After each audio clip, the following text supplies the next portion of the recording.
आयोग के जैसे निर्देश थे, तो 16 तारीख तक जो अंतिम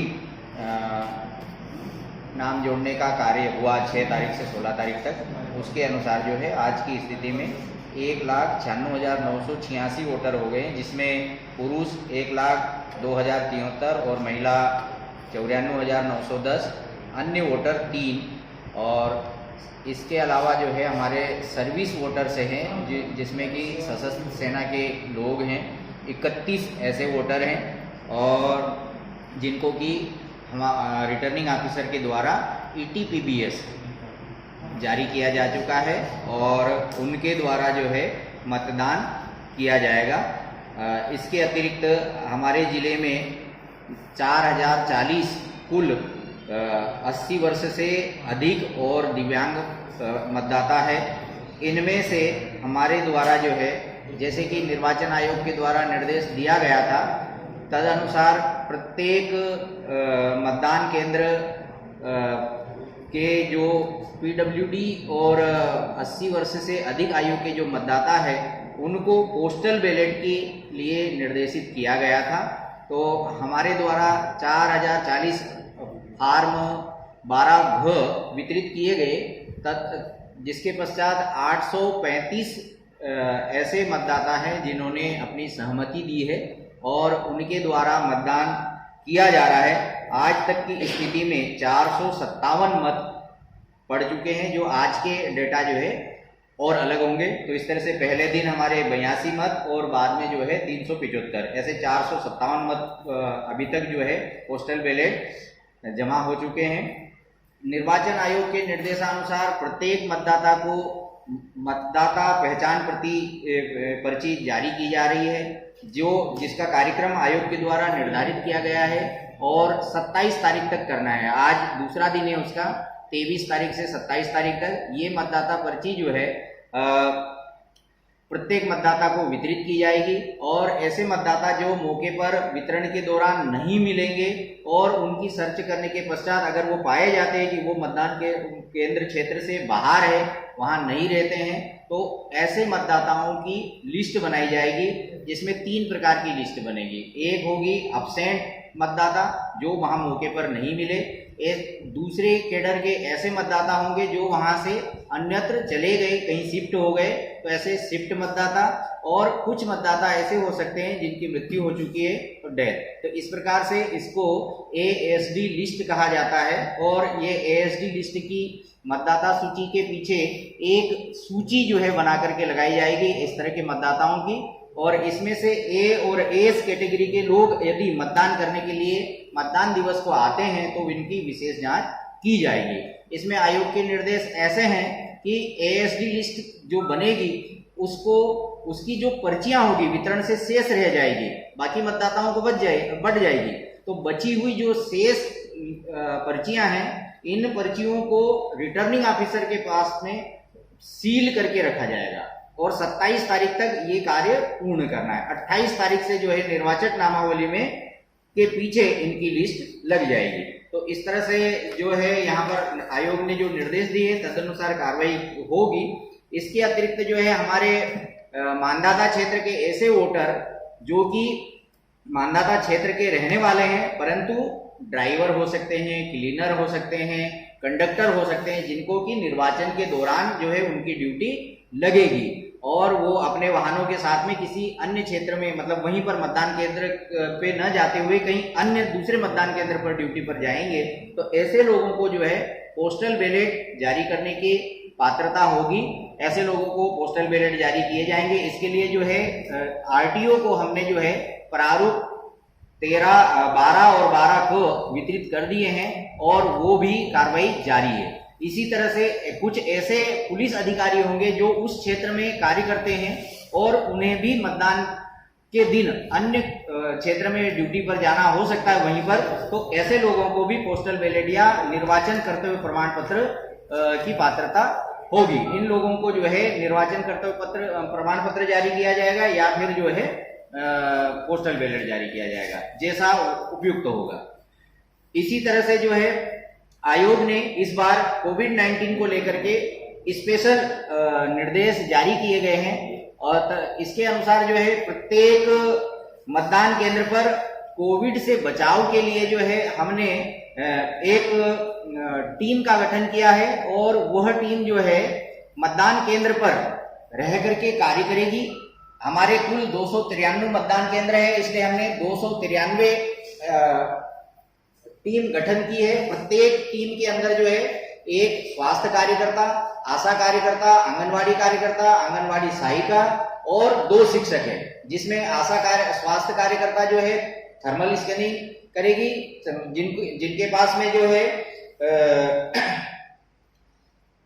ऐसे मतदाता जिनका टेम्परेचर 37.2 या 99 से अधिक आता है, तो ऐसे मतदाता को वहां पर जो है 15 मिनट के लिए रोका जाएगा। उसके पश्चात पुनः उसका टेम्परेचर देखा जाएगा। अगर टेम्परेचर सामान्य स्थिति में बना उससे कम होता है तो फिर उसको जो है मतदान करवाया जाएगा, अन्यथा उस व्यक्ति को जो है एक टोकन जारी किया जाएगा और उसके पश्चात जो है उसे अंतिम आवर में मतदान करने का अवसर दिया जाएगा। इसके अलावा जो है वहां पर एक आशा कार्यकर्ता होगी जो कि प्रत्येक मतदाता के हैंड सैनिटाइज कराने का कार्य करेगी। आंगनवाड़ी कार्यकर्ता जो रहेगी वह वहां पर उसको ग्लव्स और मास्क का वितरण करेगी तथा झूलाघर की प्रभारी रहेगी। ऐसी महिलाएं जो मतदान केंद्र पर अपने छोटे शिशुओं के साथ आएगी, उनके लिए जो है झूलाघर की व्यवस्था वहां पर की गई है। और इसके अलावा हमने प्रत्येक मतदान केंद्र पर 2 शिक्षक की ड्यूटी लगाई है जो सोशल डिस्टेंसिंग को मेंटेन करने का कार्य करेंगे। वो ये लगातार वहां देखते रहेंगे कि हर व्यक्ति जो है 2 गज की दूरी पर अर्थात 6 फीट की दूरी पर खड़े रहें और निर्धारित जो स्थान जो हम गोला लगाया जाएगा हर मतदान केंद्र पर, उस पर वह खड़े रह करके अपनी मतदान के लिए प्रतीक्षा कर सकते हैं। और इसके अलावा यदि किसी व्यक्ति का तापमान अधिक होता है तो उसको वहां पर तत्काल टोकन जारी किया जाएगा। तो ये कार्रवाई जो है की जाएगी। इसके लिए जो है हमने 28 सेक्टर के साथ में 28 जो है हेल्थ रेगुलेटर नियुक्त किए हैं। ये 28 सेक्टर हेल्थ रेगुलेटर जो है ये पूरी इन कार्रवाइयों पर निगरानी रखेंगे और कोविड-19 के निर्देशों का पालन करने में पूरा सहयोग करेंगे और इसको जो है भारत में शासन के गृह विभाग और स्वास्थ्य एवं परिवार कल्याण विभाग के निर्देशों के अनुसार कार्रवाई करेंगे। इसके अलावा वहां पर एक बूथ रहेगा और बूथ पर जो है हमारा बीएलओ उस बूथ पर बैठेगा जो 200 मीटर की दूरी पर रहेगा। उस बूथ के ऊपर उसके पास में मूल मतदाता सूची होगी उसके पास में। इसके अलावा एक ऐसी मतदाता सूची होगी जो अल्फाबेटिकल क्रम में बनी होगी और उस अल्फाबेटिकल क्रम से कोई मतदाता जैसे अपनी पर्ची भूल जाता है और भूल करके आ जाता है और मतदान केंद्र पर पहुंच जाता है, उसे कोई जानकारी नहीं रहती है, क्योंकि जब संशोधन और बार संक्षिप्त पुनरीक्षण और इस तरह से जो कार्रवाई होती है तो उसका सीरियल नंबर चेंज हो जाता है मतदाता का। तो ऐसी स्थिति में उसका अल्फाबेटिकल ऑर्डर देख करके जो है उस मतदाता का सीरियल नंबर पता किया जा सकता है और उस मतदाता को सहयोग के लिए जो है वहां पर एक सुविधा केंद्र की स्थापना की जाएगी। तो ये कार्रवाई जो है आयोग के निर्देशानुसार की जाना है। अभी वर्तमान में हमने जो है ईवीएम की कमीशनिंग की कार्रवाई पूर्ण कर ली है और आज की स्थिति में हमारे 293 मतदान केंद्र अर्थात 263 हमारे मूल मतदान केंद्र और 30 जो है हमारे सहायक मतदान केंद्र थे। उसके लिए जो है हमारी बीयूसीयू और वीवीपीएटी की कमीशनिंग की कार्रवाई हो चुकी है और उनकी जांच के उपरांत आज की स्थिति में हमारे पास में जो है सारे मतदान केंद्र की सभी ईवीएम और वीवीपीएटी तैयार हो चुके हैं। और इसके बाद इस कमीशनिंग के दौरान जब हमने कमीशनिंग की गई तो उसकी साथ में चेकिंग होती है और चेकिंग के दौरान हर जो अभ्यर्थी है उसको एक वोट डाला जाता है। इसके पश्चात जो है आयोग के निर्देशानुसार 5% ईवीएम पर जो है हजार वोट डाले जाते हैं। उसमें जो मशीनें खराब पाई गई उनको जो है इसमें से अलग कर दिया गया तथा रिजर्व मशीनों से उनको रिप्लेस कर दिया गया। तो कमीशनिंग के द्वारा जो है हमारी 1 बीयू, 6 सीयू और 12 वीवीपीएटी खराब पाई गई, जिनकी सूची जो है हमने राजनीतिक दलों को उपलब्ध करवा दी तथा इन सीयू, बीयू और वीवीपीएटी को हमने मतदान के लिए जो स्ट्रांग रूम बनाया होता है, जिसमें स्ट्रांग रूम 2 प्रकार के हैं। पहला जिसमें ओल्ड ईवीएम आएगी जिसको कि हम डाइट में रखेंगे, जिसका स्ट्रांग रूम बनाया गया है जिसमें कोल्ड ईवीएम रखी जाएगी, और अनकोल्ड और अनयूज्ड जो मशीनें होगी उनको रखने के लिए जो है शासकीय शिक्षा महाविद्यालय में एक स्ट्रांग रूम बनाया गया है। तो उसमें जो ये मशीनें खराब हुई उसमें जिसको कि सी कैटेगरी का नाम दिया गया है, इनको हमने वहां पर सुरक्षित रख दिया है। और इसके पश्चात जब मतदान होगा तो मतदान के पश्चात जब कोई मशीन पूरे दिन मतदान के लिए उपयुक्त रहेगी और बीच में खराब नहीं होगी, उस मशीन को जो है ए कैटेगरी में रखा गया है। अगर कोई मशीन मतदान के दौरान खराब हो जाती है और उसके बदले में फिर दूसरी मशीन रिप्लेस की जाती है तो उस मशीन को बी कैटेगरी में रखा गया है। इसी तरह से मतदान के पूर्व और मार्कपोल के दौरान अगर कोई मशीन खराब होती है तो उसे सी कैटेगरी में रखा गया है। इसी तरह से अब हम जो रिजर्व मशीन सेक्टर ऑफिसर को देंगे और अगर वो मतदान केंद्र पर उपयोग में नहीं लाई जाती है, बिना मतदान के रिजर्व मशीन जो कि हमने रिजर्व ग्रुप में रखी थी वो वापस लाई जाएगी और सेक्टर ऑफिसर उसको बिना मतदान के जो है उसको वापस जब लौटाएगा तो उसको डी टाइप की मशीन कहा गया है। और इसको जो है रखने के लिए शासकीय शिक्षा महाविद्यालय बीएड कॉलेज स्थान चिन्हित किया गया है, वहां पर एक इसका स्ट्रांग रूम बनाया गया है, वहां पर रखी जाएगी। तो ये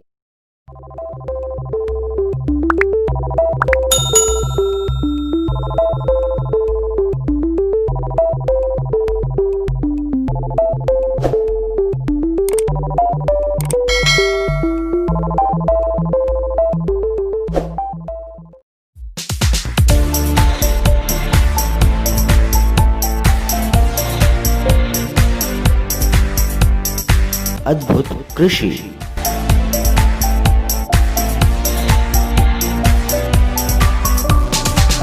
अद्भुत कृषि।